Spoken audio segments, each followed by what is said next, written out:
समय था 1946 का। सैकड़ों सालों की गुलामी के बाद भारत आजाद हो रहा था। भारत के हर एक शख्स की आंखों में आजादी की चमक थी, लेकिन अपनों से बिछड़ने का गम भी उन्हें सता रहा था। देश को विभाजन की लकीरें खींचकर बांटा जा रहा था। इस विभाजन से जहां लोगों के मन में अपनों से बिछड़ने का गम था, तो वहीं दोनों देशों की सत्ता चलाने वाले लोगों के मन में खलबली। मैप पर खींची जा रही हर एक लाइन पर दोनों देशों की पैनी नजर थी। देश बट रहा था और बंटवारे की इन लकीरों से बंगाल भी नहीं बच सका। बंगाल को भी धर्म के आधार पर दो हिस्सों में बांट दिया गया। मुस्लिम मेजोरिटी वाला ईस्ट बंगाल ईस्ट पाकिस्तान बना और हिंदू मेजोरिटी वाला वेस्ट बंगाल भारत का ही हिस्सा बना रहा। मगर ये पार्टीशन इतना आसान नहीं था। इस पार्टीशन के चलते बहुत सी घटनाएं ऐसी भी हुई जिन्होंने इतिहास में अपने लिए जगह बना ली। ऐसी ही एक घटना कैलकाटा में भी हुई थी, जिसे ग्रेट कैलकाटा किलिंग के नाम से जाना गया। दरअसल पार्टीशन के चलते उस समय बंगाल की कैपिटल और सबसे ज्यादा डेवलप्ड सिटी कैलकाटा का भी ईस्ट पाकिस्तान में शामिल होने की अटकलें काफी तेज हो गई थी। कैलकाटा, जिसे अब कोलकाता के नाम से जाना जाता है, बंगाल का इंडस्ट्रियल और फाइनेंशियल सेंटर था। और इसी वजह से जिन्ना और मुस्लिम लीग के लीडर्स हर वो कोशिश कर रहे थे जिससे कैलकाटा को ईस्ट पाकिस्तान का हिस्सा बनाया जा सके। पर उस समय कैलकाटा में हिंदूज मेजोरिटी में थे, जिस कारण पाकिस्तान इसे डायरेक्ट अपने साथ शामिल करने में सक्षम नहीं था, जिस वजह से मुस्लिम लीग ने हिस्ट्री के एक भयानक और खूंखार नरसंहार को जन्म दिया। मुस्लिम लीग के लीडर और बंगाल के चीफ मिनिस्टर हुसैन सुहरावर्दी ने सभी मुस्लिम्स को अपने भड़काऊ भाषण के जरिए हिंदुओं के खिलाफ कर हिंदुओं का कत्लेआम करने का फरमान जारी कर दिया। मुस्लिम लीग के लीडर्स ने मुसलमानों को रिलीजियस हेट स्पीचेस और इस्लामिक सेंटिमेंट्स के थ्रू इस कदर भड़काया कि कैलकाटा की सड़कों पर लाशें बिछ गई। हिंदुओं को मारा जाने लगा, उनकी औरतों पर अत्याचार किया जाने लगा, दुकानों को तबाह कर दिया गया। मुस्लिम लीग के इस डायरेक्ट एक्शन डे के कारण कैलकाटा की हालत काफी बुरी हो गई थी। पूरा शहर कट्टरपंथियों की चपेट में आ गया था, जो बड़े पैमाने पर हिंसा और हत्या कर रहे थे। हिंदुओं को मदद की सख्त जरूरत थी, लेकिन वो असहाय थे। पर तभी किसी फिल्मी हीरो की तरह गोपाल पाठक की एंट्री होती है। ये शख्स कैलकाटा में रह रहे हिंदुओं के लिए उम्मीद की वो किरण बनते हैं, जिसने न केवल हिंदुओं की जान को बचाया, बल्कि कैलकाटा को पाकिस्तान में शामिल होने से भी बचा लिया। अगर ये न होते तो शायद कैलकाटा आज पाकिस्तान का हिस्सा होता। 16 अगस्त 1946 ये वो दिन था जब कैलकाटा के अलग अलग हिस्सों में मास किलिंग का खौफनाक मंजर देखने को मिला। इस दिन कैलकाटा में एक ऐतिहासिक नरसंहार शुरू हुआ था, जिसका असल कारण मुस्लिम लीग के द्वारा शुरू किया गया डायरेक्ट एक्शन डे था। ये नरसंहार कोई अचानक से शुरू हुआ कम्युनल वायलेंस नहीं था, बल्कि एक सोची समझी साजिश थी, जिसका मकसद पाकिस्तान की मांग करना था। साथ ही इस कम्युनल वायलेंस के लिए 16 अगस्त का दिन कोई कोइंसिडेंस से नहीं, बल्कि पूरे सोच विचार के साथ चुना गया था। दरअसल भारत जब ब्रिटिश एम्पायर से आजादी के नजदीक था, तभी मुस्लिम लीग और मोहम्मद अली जिन्ना भी पाकिस्तान की डिमांड को तेज कर चुके थे। मुस्लिम लीग पाकिस्तान की मांग में इस कदर अंधी हो गई थी कि उसे अब किसी की जान की भी परवाह नहीं थी। वो हर हाल में पाकिस्तान चाहते थे। पाकिस्तान की डिमांड के बीच मुस्लिम लीग कैलकाटा को भी पाकिस्तान में शामिल करने के लिए प्लान बनाने लगी थी, जिसके लिए एक महीने पहले ही जिन्ना ने 16 अगस्त 1946 को डायरेक्ट एक्शन डे अनाउंस किया था और कांग्रेस को चेतावनी देते हुए कहा था कि हम युद्ध नहीं चाहते। यदि आप युद्ध चाहते हैं तो हम आपके प्रस्ताव को बिना किसी हिचकिचाहट के स्वीकार करते हैं। हमारे पास या तो डिवाइडेड इंडिया होगा या डिस्ट्रॉयड इंडिया। जिन्ना की सोच थी कि मुस्लिम लीग के मेंबर्स भारत के सभी मुसलमानों को एक साथ जोड़ ले और जगह जगह ऐसी सांप्रदायिक हलचल पैदा कर दे जिससे देश में इंस्टेबिलिटी का माहौल बन जाए, लोग तितर बितर हो जाए और हिंदू मुस्लिम के कम्युनल वायलेंस के चलते पाकिस्तान बनने की मांग जल्द से जल्द पूरी हो जाए। डायरेक्ट एक्शन डे के लिए रमजान के जुम्मे का दिन भी इसलिए चुना गया था, जिससे मुसलमानों को इस्लामिक सेंटिमेंट्स की आड़ में उकसाया जा सके और इस्लामिक प्राइड के जोश और इस्लामिक कंट्री की उम्मीद में मुस्लिम हर वो चीज करने को तैयार हो जाए जिससे जिन्ना और मुस्लिम लीग के मंसूबे पूरे हो सके। हालांकि जैसा मुस्लिम लीग ने सोचा था, हुआ भी वैसा ही। कैलकाटा में चारों ओर खून खराबा मच गया। पूरा कैलकाटा आग की तरह जलने लगा, लोगों को मारा जाने लगा। बच्चा हो या बड़ा, हर किसी को बेरहमी के साथ मौत के घाट उतार दिया गया। हिंदूज के साथ सरेआम अत्याचार होने लगे। पूरे कैलकाटा में मातम छा गया। इस वायलेंस को रोकने के लिए न तो पुलिस आगे आई और न ही कोई बड़ा नेता। कैलकाटा वायलेंस में हजारों लोग मारे गए, जिसकी जिम्मेदार कोई और नहीं बल्कि मुस्लिम लीग ही थी। मुस्लिम लीग के साथ साथ डायरेक्ट एक्शन डे के कारण कैलकाटा में हो रहे इस कम्युनल वायलेंस के लिए हुसैन सुहरावर्दी को सबसे बड़ा आरोपी माना जाता है। सुहरावर्दी अनडिवाइडेड बंगाल के चीफ मिनिस्टर और मुस्लिम लीग के खास लीडर थे। पाकिस्तान बनाने के लिए जितना उतावलापन जिन्ना को था, उतनी ही जल्दबाजी सुहरावर्दी को भी थी। सुहरावर्दी भी काफी लंबे समय से पाकिस्तान बनने के सपने देख रहा था, जिस कारण जैसे ही मोहम्मद अली जिन्ना ने डायरेक्ट एक्शन डे की अनाउंसमेंट की, वैसे ही सुहरावर्दी भी एक्टिव हो गया। सुहरावर्दी का पहला टारगेट कैलकाटा था, पर कैलकाटा को पाकिस्तान में शामिल करना इतना भी आसान नहीं था, क्योंकि यहाँ हिंदू पॉपुलेशन मेजॉरिटी में थी। हालांकि हिंदू मेजॉरिटी होने के बावजूद भी सुहरावर्दी ने कैलकाटा को पाकिस्तान का हिस्सा बनाने के लिए एक प्लान बना रखा था। इस प्लान के तहत सुहरावर्दी को कैसे भी करके इन हिंदुओं को कैलकाटा से भगाना था, जिससे कैलकाटा में मुस्लिम्स मेजॉरिटी में आ जाए और फिर कैलकाटा आराम से पाकिस्तान का हिस्सा बन सके। ऐसा करने के लिए सुहरावर्दी ने सबसे पहले अपनी पावर्स का गलत फायदा उठाया और बंगाल पुलिस से बहुत से हिंदुओं को निकालकर उनकी जगह पर मुस्लिम पठानों को भर्ती कर दिया। फिर 16 अगस्त यानी डायरेक्ट एक्शन डे को जानबूझकर पब्लिक हॉलिडे घोषित करवाकर सभी पुलिस वालों को छुट्टी पर भेज दिया, ताकि कम्युनल वायलेंस करने वालों को पुलिस और कानून का डर न रहे और बिना रुकावट के मार काट हो सके। सुहरावर्दी के सपोर्ट की वजह से मुस्लिम लीग के गुंडों को खुली छूट मिल गई थी। सुहरावर्दी और पाकिस्तान के सपोर्टर ख्वाजा नजीमुद्दीन ने मिलकर मुस्लिम्स को भड़काने का काम किया। दोनों ने भीड़ को इकट्ठा करके ऐसे भड़काऊ भाषण दिए कि मुस्लिम्स उनके हाथों की कठपुतली बन गए। कैलकाटा के कोने कोने में मुस्लिम लीग के लोग फैल गए। जुम्मे का दिन होने की वजह से मस्जिदों में नमाज पढ़ने आ रहे मुस्लिमों की तादाद काफी थी।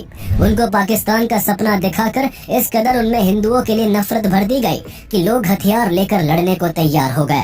डायरेक्ट एक्शन डे के दिन भड़काऊ भीड़ ने ठीक वैसा ही किया जैसा उन्हें करने के लिए कहा गया था। पूरे कैलकाटा में लाशें बिछने लगी, हर तरफ हिंदुओं को मारा जा रहा था, खून की नदियां बह रही थी, हिंदुओं के घर जलाए जा रहे थे, दुकानें तोड़ी फोड़ी जा रही थी, महिलाओं के साथ अत्याचार किया जा रहा था, जहां भी जो भी हिंदू मिल रहा था उसे टॉर्चर किया जा रहा था। कुल मिलाकर कैलकाटा से हिंदुओं को खत्म किया जा रहा था, लेकिन उनकी मदद के लिए कोई सामने नहीं आ रहा था। हिंदुओं की चीख पुकार सुनने के लिए कोई नहीं था। पुलिस ने भी अपने हाथ खड़े कर दिए थे। हालांकि हैरानी की बात यह थी कि कैलकाटा में हिंदू मेजॉरिटी में होने के बावजूद भी हिंदू कमजोर पड़ते जा रहे थे। हिंदू खुद को कमजोर मान रहे थे, जिसका कारण ये था कि वो पहले से ही इस वायलेंस के बारे में कुछ नहीं जानते थे, जिस कारण वो इतने बड़े लेवल की कम्युनल वायलेंस के लिए तैयार भी नहीं थे। साथ ही उस वक्त उनके पास कोई ऐसा स्ट्रॉन्ग लीडर भी नहीं था जो उनकी ओर से सुहरावर्दी को खड़ा होकर ललकार सके। कुल मिलाकर हिंदुओं के साथ कैलकाटा में बहुत बुरा हो रहा था और वो ये सब सहने के लिए मजबूर और लाचार थे। 16 और 17 अगस्त ये 2 दिन कैलकाटा में रह रहे हिंदुओं के लिए सबसे खौफनाक दिन थे। आज भी अगर कोई इन दिनों की हिस्ट्री को लेकर बैठ जाए तो उसके रोंगटे खड़े हो जाएंगे। इस दौरान कैलकाटा की सड़कों पर इंसानियत का जनाजा निकल रहा था। इन दिनों के जख्म इतने गहरे हैं कि आज तक नहीं भर सके। इन 2 दिनों में हजारों हिंदू मारे गए। जहाँ भी हिंदू दिख रहे थे उन्हें मारा जा रहा था। अब चाहे वो घर के बाहर हो या घर के अंदर, हिंदुओं की दुकानों के साथ साथ उनमें मौजूद हिंदुओं को भी जिंदा जला दिया जा रहा था। लिचू बागान के केसुरम कॉटन मिल्स में garden reach textile workers union के प्रेसिडेंट सैयद अब्दुल्ला फारूकी ने मुस्लिम कट्टरपंथियों की भीड़ को साथ लेकर 600 हिंदू ओडिया मजदूरों के सर काट दिए थे। खुलेआम हिंदू जेनोसाइड हो रहा था और ये सारा तमाशा सुहरावर्दी कैलकाटा पुलिस के हेडक्वार्टर लाल बाजार में बैठकर देख रहा था। हिंदुओं पर लगातार हो रहे अत्याचार के कारण हर कोई सहमा हुआ था, पर किसी को तो आवाज उठानी थी और वो भी जल्द ही, क्योंकि अगर ऐसा नहीं किया जाता तो कैलकाटा के साथ साथ हिंदुओं को भी बर्बाद कर दिया जाता। पर तभी एंट्री होती है एक ऐसे अनसंग हीरो की जिन्हें इतिहास में वो पॉपुलैरिटी और सम्मान नहीं मिला जिसके वो हकदार थे। इस हीरो का नाम था गोपाल चंद्र मुखर्जी, जो गोपाल पाठा के नाम से ज्यादा फेमस थे।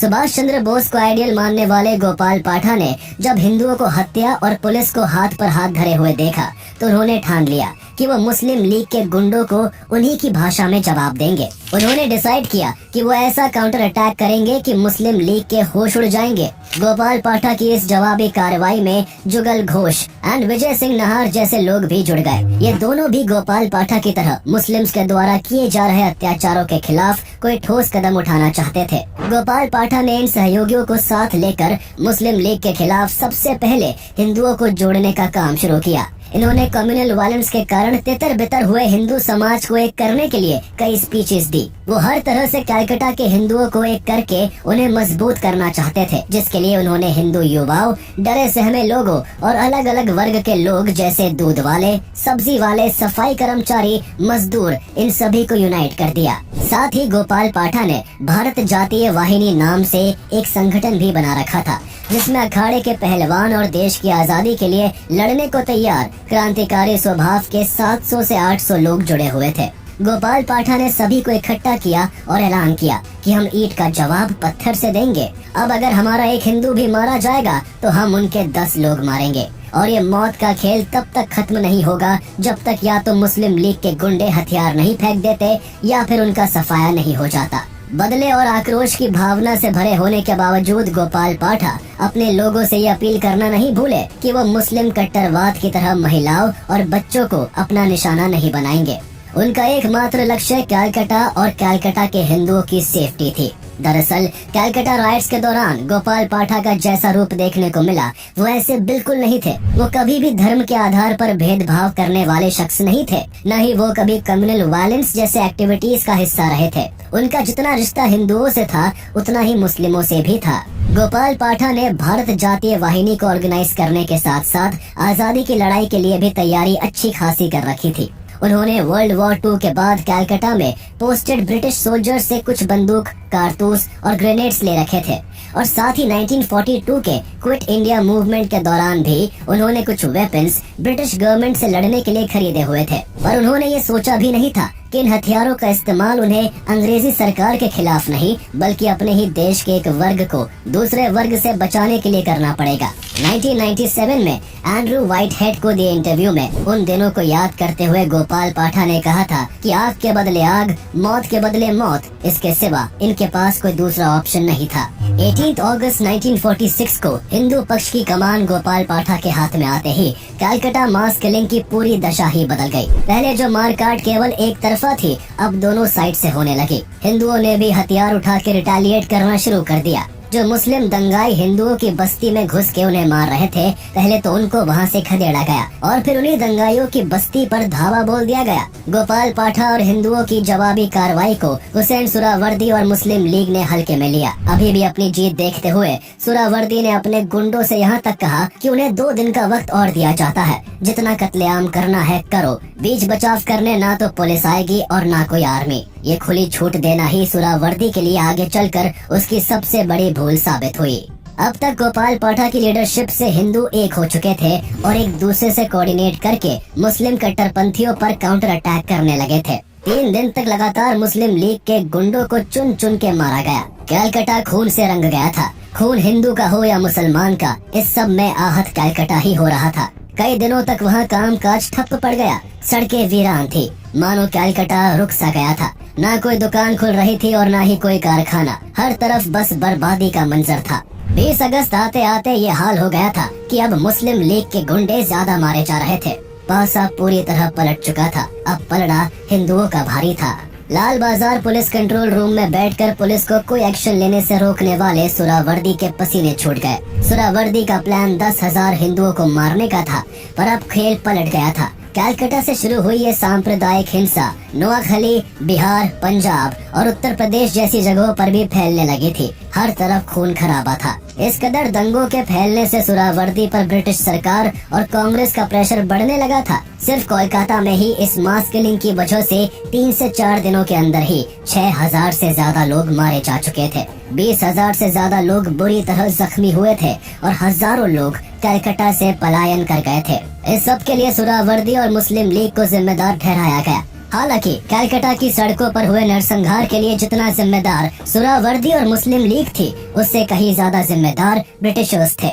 हिंदू मुस्लिम्स के बीच जो आग आज देखी जा रही थी, ब्रिटिशर्स ने इसके बीज 1905 में ही बो दिए थे, जब ब्रिटिशर्स ने बंगाल में बढ़ते नेशनलिज्म को रोकने के लिए धर्म के आधार पर बंगाल को 2 हिस्सों में बांट दिया था। हालांकि इस विभाजन का जमकर विरोध हुआ और ब्रिटिशर्स को अपना डिसीजन वापस लेना पड़ा था। बंगाल तो वापस से एक हो गया था, लेकिन फिर बंगाल की हवा में वो यूनिटी नहीं रही थी। इस डिवीजन के कारण काफी कुछ बदल गया था जो बंगाल के लिए ठीक नहीं था। हिंदू और मुस्लिम्स में गहरी फूट पड़ गई थी, कट्टरपंथियों के गुट बन गए थे। ब्रिटिशर्स जो चाहते थे वो लगभग हो चुका था, लोग आपस में बट चुके थे और आगे चलकर इसी मतभेद और रंजिश ने 1946 के ग्रेट कैलकाटा किलिंग्स की शक्ल ले ली थी। मरने वाले लोगों की बढ़ती तादाद और अपनी हार को देख सुहरावर्दी घबराने लगा था। उसको अपनी सीएम की कुर्सी खोने का डर सताने लगा। दंगा करने की खुली छूट देने वाले सुहरावर्दी के हाव भाव पूरी तरह बदल गए थे। उसने तुरंत मुस्लिम लीग के दो खास लीडर्स जी अजमेरी और शेख मुजीबुर रहमान को गोपाल पाठा से लड़ाई को रोकने और समझौता करने के लिए भेजा। उन्होंने अपनी हार एक्सेप्ट करते हुए ये रिक्वेस्ट की कि अब वो मुस्लिमों को ना मारे और किसी भी तरह अपने लोगों को शांत कर ले। गोपाल पाठा, जो खुद ये लड़ाई नहीं चाहते थे, जिन्होंने मजबूरी में हथियार उठाए थे, वो इस समझौते के लिए मान गए, लेकिन उन्होंने ये शर्त रखी कि मुस्लिम लीग के लोग अपने हथियार फेंक दे और कलकत्ता में किसी भी मुस्लिम लीग के गुंडे द्वारा एक भी हिंदू के मरने की बात तो दूर, खरोच भी नहीं आनी चाहिए, वरना वो और उनका संगठन चुप नहीं बैठेगा। मुस्लिम लीग गोपाल पाठा की हर शर्त मान लेती है। एक तरफ जहाँ ये समझौता होता है, वहीं दूसरी ओर कलकत्ता में ब्रिटिश वाइसरॉय द्वारा सिचुएशन को हैंडल करने के लिए आर्मी डिप्लॉय कर दी जाती है और इस तरह 16 अगस्त 1946 को शुरू हुआ कम्युनल वायलेंस शांत होता है। कलकत्ता की सिचुएशन तो संभल गई थी, लेकिन सुहरावर्दी की कुर्सी नहीं बच सकी। हिंदू मुस्लिम दंगे कराने और लॉ एंड ऑर्डर का गलत इस्तेमाल करने के आरोप में 21 अगस्त को हुसैन सुहरावर्दी की गवर्नमेंट को ब्रिटिश वाइसरॉय लॉर्ड आर्चिबाल्ड वेविल ने बर्खास्त कर दिया और इसी के साथ कलकत्ता के पाकिस्तान में शामिल होने की अटकलें जो काफी तेज थी, उसकी पॉसिबिलिटी भी जीरो हो गई। हजारों बेकसूरों को मौत के घाट उतारने के बाद भी सुहरावर्दी और मुस्लिम लीग का कलकत्ता को पाकिस्तान में शामिल करने का मंसूबा पूरी तरह से फेल हो गया और कलकत्ता भारत का ही हिस्सा बना रहा। कलकत्ता में हुए इस भयानक मास किलिंग्स के दौरान सभी बड़े नेता चुप रहे, लेकिन महात्मा गांधी की चुप्पी ने सभी को हैरान कर दिया। महात्मा गांधी इस पूरी किलिंग्स के दौरान कलकत्ता को छोड़कर बाकी कई एरियाज की परेशानियों को निपटाने में लगे रहे। उन्होंने कलकत्ता राइट्स को लेकर कोई बड़ा कदम नहीं उठाया और 2 सितंबर 1946 को एक ऐसा स्टेटमेंट दिया जिसने सभी को हैरान कर दिया। गांधी जी ने अपने अखबार हरिजन के जरिए कहा कि अगर कलकत्ता के सभी हिंदू अपने विवेक का इस्तेमाल करते हुए बहादुरी से मर मिटते तो वो न केवल हिंदू धर्म को बल्कि पूरे हिंदुस्तान को बचा लेते। इससे हिंदुस्तान में इस्लाम भी शुद्ध हो जाता। कलकत्ता राइट्स का मकसद असफल होने के बाद हुसैन सुहरावर्दी एक बार फिर नई चाल चलता है और नोआखली में एक और नरसंहार को जन्म देता है।